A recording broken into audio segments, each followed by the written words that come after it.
بسم الله الرحمن الرحيم.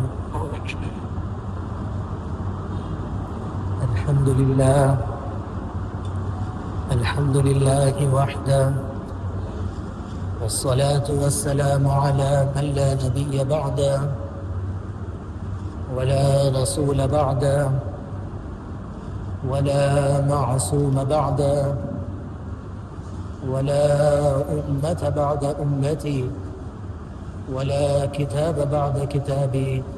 ما بعد. انتہائی واجب الاحترام، قابل صد احترام بزرگان دین، نوجوانان اہل سنت، السلام علیکم ورحمۃ اللہ وبرکاتہ۔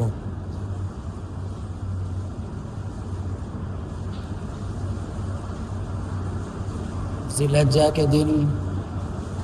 چل رہے ہیں اور کچھ دن گزرے اور کچھ لوگوں نے اہتمام کے ساتھ روزے رکھے اور مختلف عبادات کی۔ اس کی وجہ یہ تھی کہ انہوں نے اپنے دل کے اندر اس عبادت کو اہم سمجھا اور اس کی فضیلت کو اپنے لیے باعث سعادت سمجھا، اور کچھ لوگ وہ ہیں جن کے لیے اہتمام مشکل ہوا، لیکن جو بچے ہوئے دن ہیں اور جو رکے ہوئے دن ہیں، چاہیے کہ ان دنوں کے اندر جو بچی ہوئی عبادت ہے، جو بچے ہوئے دن ہیں، اس کا اہتمام کر لینا چاہیے، اور خاص طور سے کم از کم درجے میں 9ویں کا روزہ اہتمام کے ساتھ رکھنا چاہیے۔ اللہ کے پیارے حبیب صلی اللہ علیہ وسلم نے اس روزے کی فضیلت کا تذکرہ فرماتے ہوئے آپ نے فرمایا کہ اگر کوئی شخص ذی الحجہ کی 9 تاریخ کو روزے کا اہتمام کرتا ہے تو اللہ رب العزت اس کے گزشتہ سال کے اور اگلے 1 سال کے گناہوں کے ساتھ عفو و درگزر کا معاملہ فرمائیں گے۔ یہ فضائل اس لیے تذکرہ کرنا پڑتا ہے تاکہ ہمارے اندر جو جذبات ابھی جو بیٹھے ہوئے ہیں، جو ہمارا دل عبادت کے لیے جلدی ابھرتا نہیں ہے، اس کے لیے ہم کو فضائل کا تذکرہ کرنا ہے تاکہ ہمارے دل تیار ہوں عبادات کے لیے۔ اور پھر جو اگلا آنے والا ہم پر عبادت والا عمل ہے جو خالص اللہ کے لیے کیا جاتا ہے، اللہ کے علاوہ، اس کے اندر ایک ایسی چیز ہے جو آپ صرف نیت کا اثر پڑے گا۔ تو قرآن کریم نے بھی صاف 2 ٹوک الفاظ میں فرمایا کہ لَن يَنَالَ اللَّهَ لُحُومُهَا وَلَا دِمَاؤُهَا وَلَكِنْ يَنَالُهُ التَّقْوَى مِنْكُمْ، کہ جو ہم قربانی کا اہتمام کرتے ہیں، اللہ کے پاس نہ یہ گوشت نہ یہ خون کچھ نہیں پہنچنے والا ہے، بلکہ اللہ کے پاس جو پہنچنے والی چیز ہے وہ ہمارے دل کے جذبات ہے جو اللہ تک پہنچیں گے۔ تو اس لیے خالص اللہ کے لیے، اللہ کی رضا کے لیے، اس عبادت کے لیے قدم بڑھانا چاہیے۔ اور پھر مسائل تو بہت سنتے رہتے ہیں، جو خاص طور پر جو لحاظ رکھنے کی چیزیں ہیں وہ یہ ہے کہ یہ جو قربانی کے دن ہیں، یہ جو قربانی کے ایام ہیں، اللہ تعالیٰ کو ان ایام میں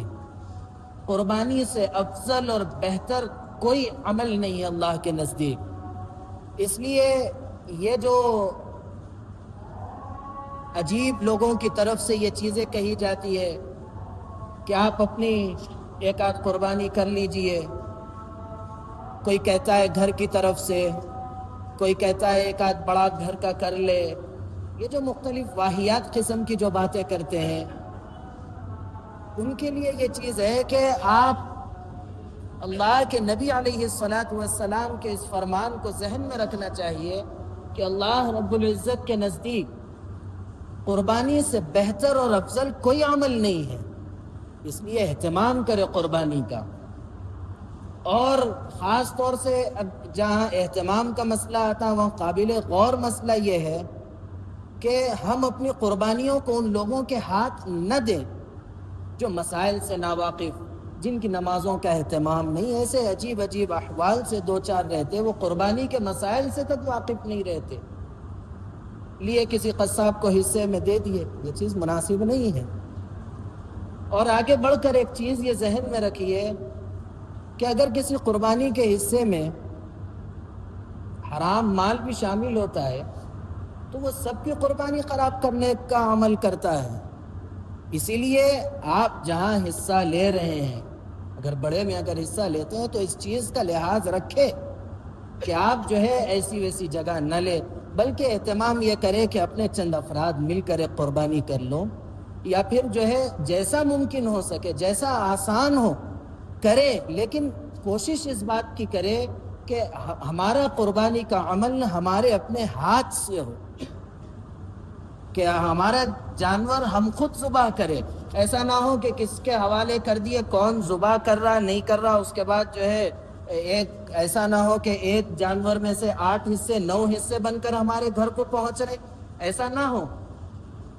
بلکہ ہم اپنے سامنے کھڑے ہو کر۔ اور اللہ کے نبی علیہ السلام جب قربانی فرماتے تھے حضرت فاطمہ رضی اللہ عنہا کو سامنے ٹھہراتے تھے کہ تمہاری قربانی ہو رہی ہے، سامنے ٹھہرو۔ یہ اللہ کے نبی علیہ السلام کا عمل تھا۔ اس سے اس چیز کا اندازہ لگائیے کہ قربانی کے جانور کے سامنے ٹھہرنے کے لیے کتنا اہتمام اللہ کے پیارے حبیب صلی اللہ علیہ وسلم نے فرمایا۔ اچھا، اس عمل کو سننے کے بعد ایسا نہ ہو کہ ہمارے یہاں بے پردگی کا عام رواج ہو جائے، کہ قصاب کے سامنے سب عورتیں کھڑی ہو گئی، ایسا نہیں، پردے کے اہتمام کے ساتھ۔ اگر جو کم سے کم جیسا عموماً خالی حصوں میں قربانیاں ہوتی ہے، کھڑکی میں سے دیکھے آپ کا جانور ذبح ہو رہا ہے، ایسا اہتمام کریں۔ ایسا نہیں ہے کہ کہاں ذبح ہو رہا، کیا ہو رہا، یہ سب چیزیں مت کرے۔ عبادت کے اندر بھی اگر ہمارے دلوں میں شوق اور ذوق نہیں ہوگا تو پھر کس چیز میں شوق اور ذوق ہوگا؟ اور پھر آگے بڑھ کر ایک اہم چیز جو ہر سال بار بار بولنا پڑتا ہے کہ بعض لوگ یہ کرتے ہیں کہ جیسا عرب ممالک میں ایک دن پہلے چاند دکھ جاتا، جیسا وہاں 10 ذی الحجہ ہوتی ہے اور یہاں 9 ہوتی ہے، تو ان کی نماز جیسا ہوتی ہے یہاں پر 9 ذی الحجہ کو قربانی کر لیتے ہیں۔ یاد رکھیے کہ یہ قربانی نہیں ہوگی۔ قربانی کے لیے شرط یہ ہے کہ جس کی قربانی ہو رہی ہے اور جہاں ہو رہی ہے،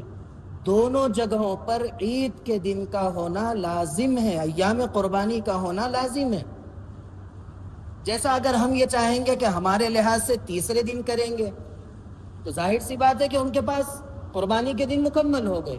تو اس لحاظ سے ان کی قربانی ہمارے تیسرے دن نہیں ہوگی،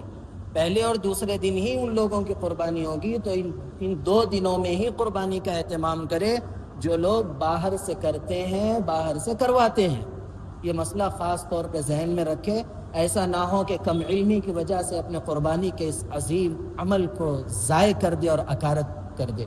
اس کا لحاظ رکھے۔ اور پھر اگلی بات یہ ہے کہ جب ہم قربانی کا مسئلہ آتا ہے تو پھر یہ چیز کا اہتمام رکھے کہ دیکھیے جہاں تک معاملہ ہے چکانے کا، ٹھیک ہے،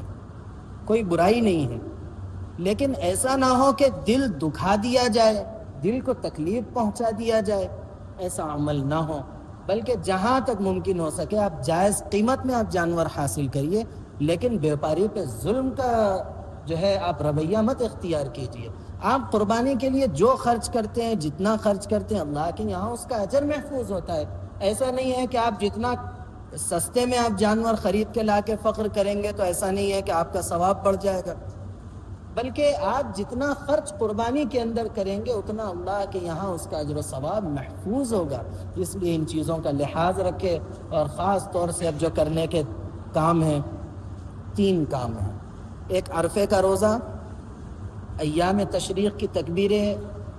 اور پھر قربانی کا اہتمام، جانوروں کی خریداری وغیرہ وغیرہ. اور جانوروں کی خریداری میں اگر کوئی عیب ہو، کچھ ہو، تو اپنے متعلقہ جس عالم سے آپ جڑے ہوئے ہیں، جس مسجد سے آپ جڑے ہوئے ہیں، اس مسجد کے امام سے آپ ان چیزوں کا سوال کریں، ان مسائل کو پوچھ کے آپ اہتمام کے ساتھ اپنی عقل نہ دوڑائیں، اور اپنے وہ چند کلپوں کو سن کر آپ اس کے مطابق جانور کی خریداری کو مت کریں، بلکہ اپنے مسجد کے متعلقہ امام سے آپ، جس سے آپ کو محبت ہے، عقیدت ہے. ظاہر سی بات ہے کہ مسجد میں بہت سارے لوگ آتے ہیں، ہر شخص کو امام سے عقیدت ہو یہ ضروری نہیں ہے. وہ لوگ جو اہتمام کے ساتھ مسجد آتے ہیں، اس شخص کو ظاہر سی بات ہے کہ امام سے محبت ہوتی ہے، عقیدت ہوتی ہے. وہ اپنے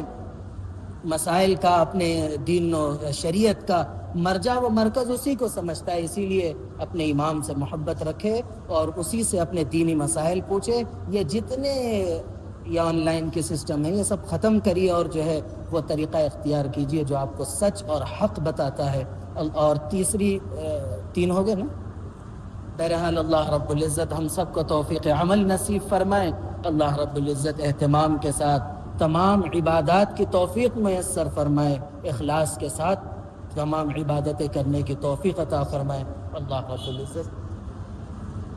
عید کے دن اللہ رب العزت میرے کہنے اور آپ کے سننے کو قبول فرمائے. اللہ رب العزت کہنے، سننے، لکھنے، پڑھنے سے زیادہ عمل کی توفیق عطا فرمائے. عمل کی باتوں پر عمل کرنے، بچنے کی باتوں سے بچنے اور عقیدے کی باتوں پر عقیدہ رکھنے کی توفیق عطا فرمائے. آمین. وآخر دعوانا الحمد للہ رب العالمین.